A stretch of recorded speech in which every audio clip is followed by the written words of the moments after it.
I think one of my new favorite hobbies is buying Leathermans secondhand. Buying new Leathermans definitely have their pros. You know that you are the first owner of that tool, but most of us do not have the thousands and thousands of rands to spend on new Leathermans, especially if you are into collecting them. So since I found a website where I can buy Leathermans secondhand for a very good price, I've honestly just been browsing the whole time, and it's some of the most fun, and this is one of those.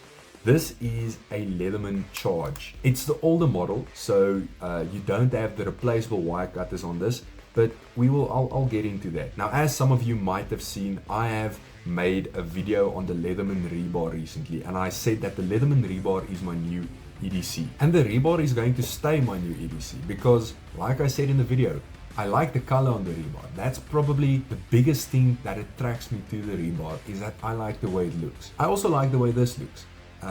There's definitely pros and cons to having a couple of Leathermans. For example, one of the biggest things on a Leatherman like this, and also on the Arc series and the Wave series, and also the Rev to a certain degree, is your externally accessible tools. Especially if you are only carrying a multi-tool, if you want to just quickly have a knife on the ready. So if you are only carrying a multi-tool, yes, that's a game changer, that's a big deal. But personally, I don't only carry a multi-tool. Like today, we've got the Shred Divergent. So if I want to quickly cut something, this is always there. So personally, I just like the rebar more, and that's why I'm going to keep on carrying the rebar over something like this. But hey, maybe that changes in the future. Let's do a quick overview on the Charge. So like I said, this is the older model Charges, so you don't have the replaceable wire cutters, which to me is a little bit of a deal breaker. Since I moved to the Rev and I felt the confidence that having replaceable wire cutters gives you, I'm probably not going to go back to a Leatherman that does not have replaceable wire cutters. Then you've also got needle nose pliers, and then if you go to the inside of the tool, you have got a bit holder right here with a Phillips and a flathead. These are, I mean, again, these are incredible.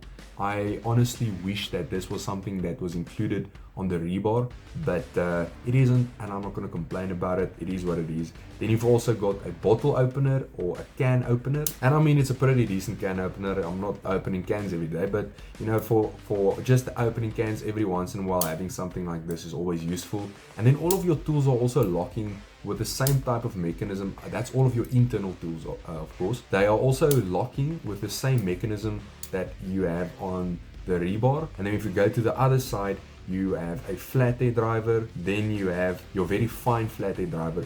And I heard some people say that this is a useless tool on a Leatherman. If you are someone that works in the electrical industry, this is a game changer, especially if you work on digital stuff.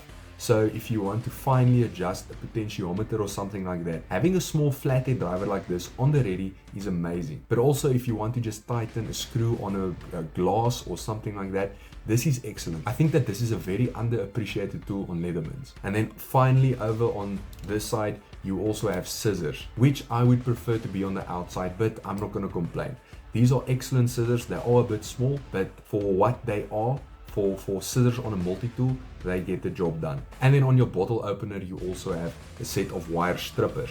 Then if you close the tool up and go to the external, you've got your serrated blade, which I honestly, even on my rebar, I use this more than I use the actual blade itself. I don't know why. Maybe I just don't want to damage the actual blade, but I do use this a lot. Then you also have a quite capable saw over to the main blade.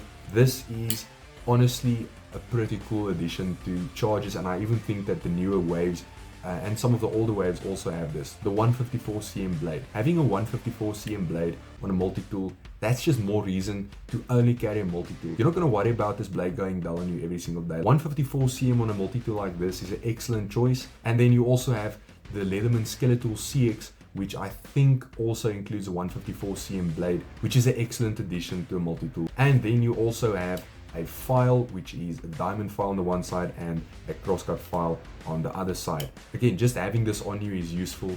You'd rather want to have it and not need it than need it and not have it. Like I said, this was a second-hand multi-tool, so a little bit of TLC that I would recommend everyone to do once they get a second-hand Leatherman. Get yourself some Q-in-1 and then go to all of your pivots, and even there in between the pliers, just add some Q-in-1. That's going to loosen up everything quite a bit, and especially if you have some small rust spots, that's going to get rid of some smaller rust spots, because One thing I have noticed is that if you buy something secondhand, a lot of the time the pivots are a bit rusted, so just adding a little bit of oil in there, just lubing it up a little bit so that the action is a little bit smoother, is definitely something that I think everyone should do. It doesn't take a lot of time, but the actual practical difference that it makes to a multi-tool is insane. I appreciate if I can use T-screws to adjust the pivots on a Leatherman. I do not want to use a specialized tool to just tighten or loosen a set of tools. I want to use the tools that I already have. I don't want to go out and buy a new specialized tool. But with that being said, newer Leathermans do include T-screws, so that's not a problem really anymore. And then also this one came with an older Leatherman pouch, and honestly I like these pouches more than the newer ones. I don't know, it just looks better in my opinion, so I'm glad to have this. But overall, the Charge is an excellent tool, especially the newer ones. If you can get one with replaceable wire cutters secondhand for a good price, definitely get it. I think this is an excellent tool that you can definitely get a lot of utility out like most Leathermans, and I will definitely be keeping an eye open for some more solid Leatherman deals. But yeah, that's all for today's video, so if you enjoyed it, make sure to leave a like, subscribe, comment, all of that good stuff. Happy carry, and I'll see you in the next one. Cheers.